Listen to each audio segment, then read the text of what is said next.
依家越嚟越多國家大麻合法化，咁咪變咗大家去旅行呢，有時候好難避免啊，身邊啊會出現大麻，咁啊認識一下，對自己都或多或少都有啲幫助嘅。你又唔好以為大麻淨係可以好似食煙仔咁樣食喎，事實上大麻可以添加落啲食物啊、飲品入邊咁樣去食用嘅喎。咁如果你唔知頭唔知路嗰啲呢，有時唔覺意食咗都唔知嘅，自己會。嗱，我先表明立場先啊，我個人反對娛樂性大麻合法化。嗱，到現時為止呢，娛樂性大麻合法化嘅國家呢，就有德國啦、加拿大啦、格魯吉亞、馬爾他、泰國啦、墨西哥啊、盧森堡啊、南非啊、烏拉圭啊，仲有美國嘅大部分嘅州呢，大麻嘅都係合法化嘅。娛樂性嘅意思呢，就係可以好似食煙仔咁樣去吸食咯，並非係醫療用途啦。咁現時亞洲唯一一個娛樂性大麻合法化嘅國家就係泰國啦。咁啊，泰國啊旅遊勝地啦，唔係淨係啲鬼佬嘅喎，中國都好多人中意去泰國玩嘅，包括我自己。2023年去泰國旅遊嘅有3500萬人次，其中有600萬係中國人。咁啊，近年你去泰國嘅話，你就實有機會接觸到大麻嘅。泰國係從2022年嘅6月份開始大麻合法化嘅。咁但係呢，泰國政府喺2024年呢又有啲後悔喎，想喺2025年1月1號呢就重新禁止大麻嘅。咁啊，但係呢，潘多拉魔盒打開咗，邊有咁容易關閉啊？美國實現大麻合法化用咗100幾年啊，泰國淨係用咗4年就搞掂咗啦。喺2019年，泰國衛生部長阿魯廷開始提議大麻合法化，咁去到2022年嘅6月6號就全部解除晒大麻嘅禁令啦，完全合法化。就喺當日嘅上午，泰國政府就頒發咗15萬張大麻種植嘅牌照，仲要免費發放100萬株大麻幼苗，並且允許食物同飲品裏邊加入 THC 含量低於0.2% 嘅大麻成分。呢個阿魯廷認為開放大麻可以為泰國帶嚟每年超過3億美金嘅收入。喺大麻合法化之後，好多遊客都會順便體驗下食大麻嘅快感嘅。曼谷嘅嗰條酒吧街考山路時不時就聞到一陣大麻味㗎啦。咁合法化之後，泰國大麻相關嘅店鋪喺2年內新開超過咗7700間啦。你喺泰國街頭步行2公里就可以遇到最少40間大麻店鋪。大麻嘅相關產業喺2023年底達到咗9.8億美元，而根據泰國精神科醫師學會調查顯示，泰國大麻吸食人數從2021年嘅189萬人激增到2022年嘅1100萬，其中仲包括兒童同埋未成年人添，佔咗泰國人口嘅15.3%啊，直接導致兒童及青少年戒毒費用由每年嘅9000萬美元增加到6億美元。大家都知道泰國係旅遊勝地啦，每年去泰國旅遊嘅人數最多嘅就係中國、馬來西亞、韓國、俄羅斯，呢啲全部都係禁大麻嘅國家。喺泰國成街都係含有大麻成分嘅飲品同埋食物，冇人教你嘅話，你唔係咁容易分辨到邊啲含有大麻成分，邊啲冇咯。一旦食咗你又可能會產生啲不良反應嗨嗨地咁咯。如果你食完含有大麻嘅食品或者飲品之後，又即刻坐飛機返屋企嘅話呢，就有可能被檢測出吸食過大麻啦。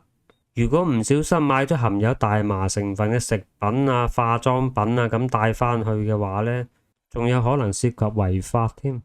咁你哋認住呢塊樹葉就得噶啦。凡係個包裝上面有呢塊樹葉嘅，就係含有大麻成分嘅商品啦。咁喺2024年嘅5月，前泰國總理賽塔宣布計劃喺2025年嘅1月1號重新將大麻定義為毒品，僅允許用於醫療保健同埋研究使用。咁啊，頭先講過啦，潘多拉魔盒打開咗，邊有咁容易關閉啊？跟住就大批嘅大麻從業者上街抗議啦。佢哋呢班人已經成為大麻產業嘅既得利益者，當然會去反對啦。咁啊，去到今日2025年嘅2月啦，仍然仲見到泰國嘅大麻產業仲喺度經營咯，並冇被禁止嘅跡象啊。而喺馬來西亞嘅1月1號，馬來西亞嘅反毒機構啊展開咗呢個元旦行動，對從泰國返嚟嘅馬來西亞人進行咗抽檢，就拉走咗16名對大麻呈陽性反應嘅人。大麻呢好早就有噶啦，經過考古發現，6000年前嘅中國就有種植大麻嘅記錄。不過當時嘅中國呢，種大麻就唔係攞嚟食嘅，而係利用大麻嘅纖維去做紡織品、麻繩、漁網。後嚟喺公元6世紀嘅時候，通過絲綢之路啊傳到印度、中東、非洲同埋歐洲。到咗後嚟嘅大航海時代，麻繩嘅需求量激增，大麻就成咗搶手貨啦。咁啊，後嚟啊隨住科學嘅進步，麻繩被更平、更耐用嘅化學纖維代替，咁啊大麻變成咗單純嘅麻醉藥同埋毒品啦。喺好多國家都被禁止私人種植同埋吸食。人類早喺公元年之前就已經有吸食大麻嘅記錄。喺中國嘅古醫書《神農本草經》《本草綱目》裏邊都有呢方面嘅記載，裏邊啊寫到呢，服食大量嘅大麻可以見到神靈嘅。大麻到咗印度之後呢，就成為咗印度教嘅神聖植物。喺印度重大嘅節日同埋宗教儀式上面都會使用大麻。嗰啲信徒呢，就相信通過吸食或者飲用大麻之後呢，就可以同神去溝通嘅。其實呢個狀態咪就係嗨爆咗咯，根本就係毒品嘅反應。大麻裏邊令到我哋致幻嘅成分 tetrahydrocannabinol 4氫大麻酚，簡稱 THC。我哋重點關注嘅就係呢個 THC 啦，令到你嗨嘅就係呢個 THC 起作用。呢個 THC 呢，佢進入大腦之後呢，佢會同嗰個 CB1 嘅大麻受體結合嘅內源性大麻神經通路啊。呢個 CB1 受體呢，主要係分布喺人體嘅中樞神經系統啊，尤其係集中喺大腦皮層、海馬體同埋個杏仁核入邊。即係話我哋人體自己呢，本身就會生成內生性嘅大麻素，用嚟調控大腦嘅疼痛啊、情緒啊、食慾啊同埋記憶啊呢啲咁嘅關鍵功能嘅。咁咪有咁啱呢，大麻嘅 THC 嘅分子結構同內生性大麻素啊極為相似，進入人體後可以直接激活呢個 CB1 受體，令到人產生幻覺，帶嚟奇妙嘅興奮感、感官功能嘅增強同埋其他嘅認知改變。一句話，嗨到上太空，令到人喺現實中嘅煩惱同埋壓力大幅度降低。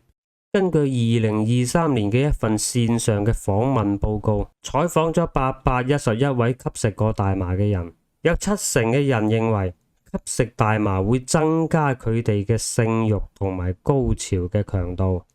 有60%嘅受訪者認為會提高自慰時嘅快感，同埋有70%嘅受訪者亦都認為會增加佢哋嘅味覺同埋觸覺嘅感受。即係反正就係食完大麻之後呢，你食啲嘢覺得特別好味咁咯。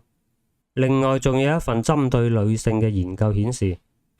喺做愛之前使用大麻能夠增加性慾、改善高潮、降低疼痛，但並不會增加陰道嘅濕潤度。同冇食大麻嘅女性比較，食咗大麻之後有超過2倍嘅機會有更令人滿意嘅性高潮。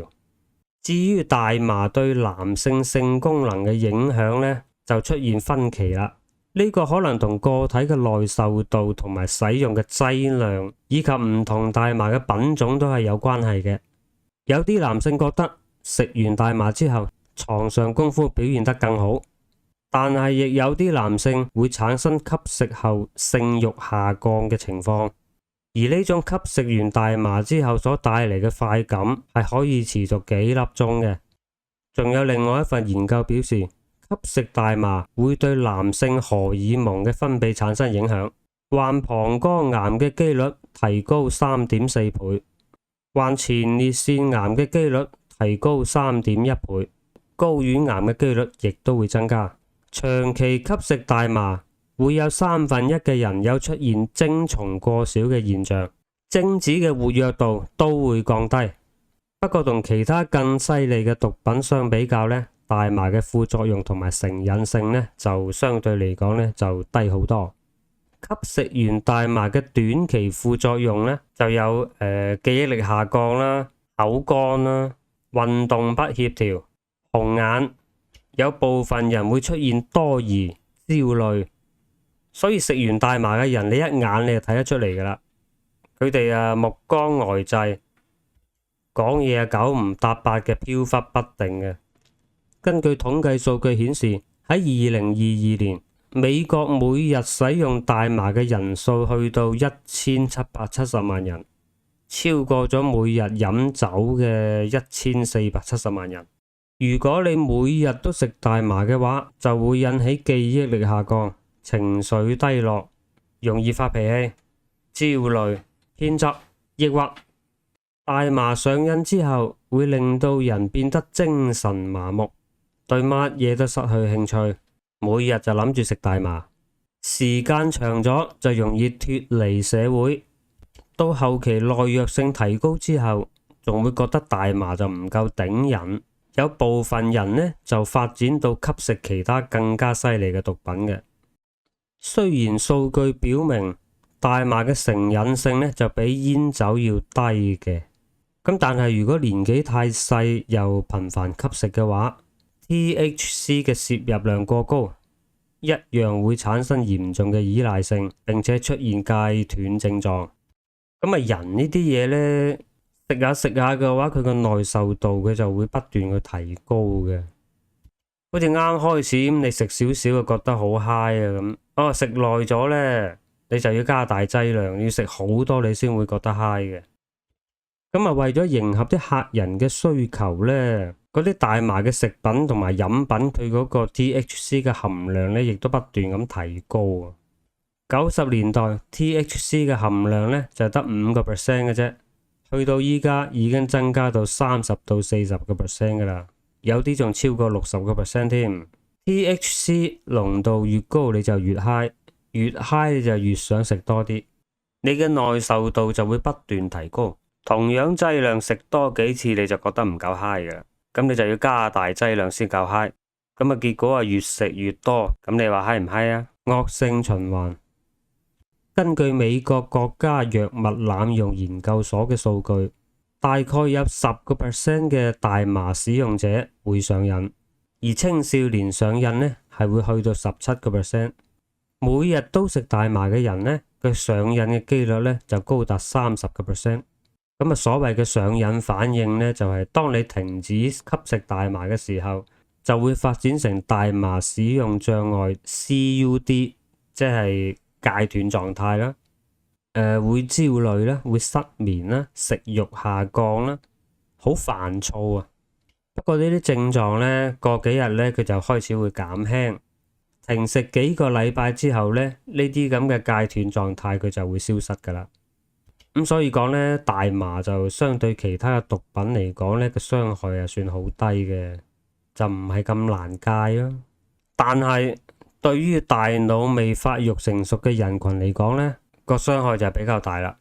人類嘅大腦呢係要去到25歲先至完全停止發育嘅，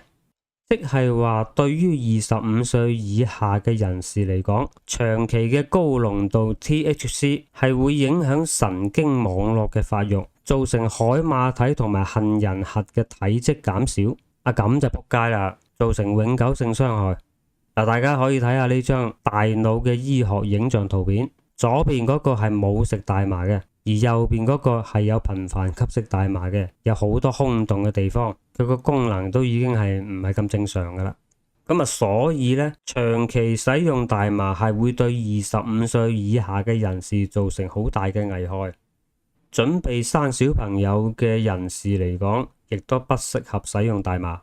咁啊，雖然以現時嘅醫學研究顯示，大麻對身體造成嘅直接傷害呢係比煙酒要低嘅，成癮性亦都比煙酒低，但係佢對人嘅情緒、思覺、行為上嘅影響呢就好大啦。當一個人嘅情緒同埋行為都不受自己控制嘅時候，佢嘅後果可以去到好可怕。有自制力嘅人啊，梗係冇咩問題啦。自閉就係嗰啲冇咩自制力嘅人啊，事業失敗咗啊，一蹶不振啊，咁佢嗰啲人啊，借大麻去逃避現實啊，咁成日沉迷於嗰種嗨爆咗嘅感覺。對於呢類人呢，大麻就會腐蝕佢嘅靈魂。咁啊，今日呢條片呢，希望可以幫到大家可以去了解下大麻啦。咁啊，至於點去對待佢呢？大家執生啦。好，今日分享到呢度，多謝大家收睇，拜拜。